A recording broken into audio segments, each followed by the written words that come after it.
16-ാം നൂറ്റാണ്ടിൽ മേവാർ രാജ്യത്തിന്റെ പ്രൗഢിയും വിശ്വാസവും ഏറ്റുപാടിയിരുന്ന ഒരു ക്ഷേത്രം. ഇന്ന് ഉദയ്പൂരിന്റെ ഹൃദയഭാഗത്തുള്ള ഈ അതിപുരാതന ജഗദീഷ് ടെമ്പിൾ വളരെ പ്രശസ്തമാണ്. ജഗന്നാഥനെ കാണാതെ ഉദയ്പൂർ യാത്ര പൂർണ്ണമാവില്ലെന്നാണ് പറയാറ്. പക്ഷേ ഈ ക്ഷേത്രത്തിന് പുറകിൽ വലിയ ഒരു കഥയുണ്ട്. ഭക്തിയുടെയും ജീവത്യാഗത്തിന്റെയും ചരിത്രം. 16-ാം നൂറ്റാണ്ടിൽ മുഗൾ വംശത്തിലെ ഔറംഗസേബ് നയിച്ച യുദ്ധത്തിൽ ഉദയ്പൂരിലെ മേവാർ ജനങ്ങൾ ഒന്ന് പതറേണ്ടി വന്നു. നഗരവാസികളുടെ സുരക്ഷയ്ക്കായി രാജാവായിരുന്ന റാണ രാജ് സിംഗ് അവരെ പനർവ മലഞ്ചെരിവുകളിലേക്ക് മാറ്റി പാർപ്പിച്ചെങ്കിലും ഔറംഗസേബിന്റെ ക്രൂരതകൾ തുടർന്നുകൊണ്ടേയിരുന്നു. ഉദയ്പൂരിന്റെ ചുറ്റുമുള്ള 63 ക്ഷേത്രങ്ങൾ ഇവർ തകർത്തെറിഞ്ഞു.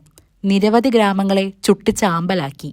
ഈ യുദ്ധത്തിനിടയിൽ ജഗദീഷ് മന്ദിരം നശിപ്പിക്കാൻ മുഗൾ വംശം കിണഞ്ഞു പരിശ്രമിച്ചുകൊണ്ടേയിരുന്നു. പക്ഷേ ധീരനായ നാരുജി ബർഹദ എന്ന യോദ്ധാവ് മുഗൾ സൈന്യത്തോട് നേരിട്ടു.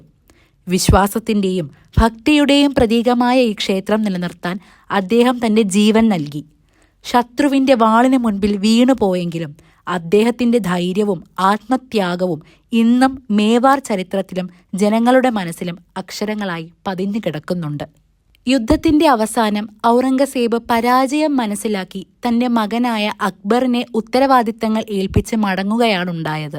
അതിനാൽ ഈ ക്ഷേത്രം സന്ദർശിക്കുമ്പോൾ ഇവിടത്തെ ദൈവങ്ങളെക്കാൾ ഒരു ജനതയുടെ രക്തത്തെയും വിശ്വാസങ്ങളെയും സ്മരിക്കാതെ പടിയിറങ്ങാനാവില്ല.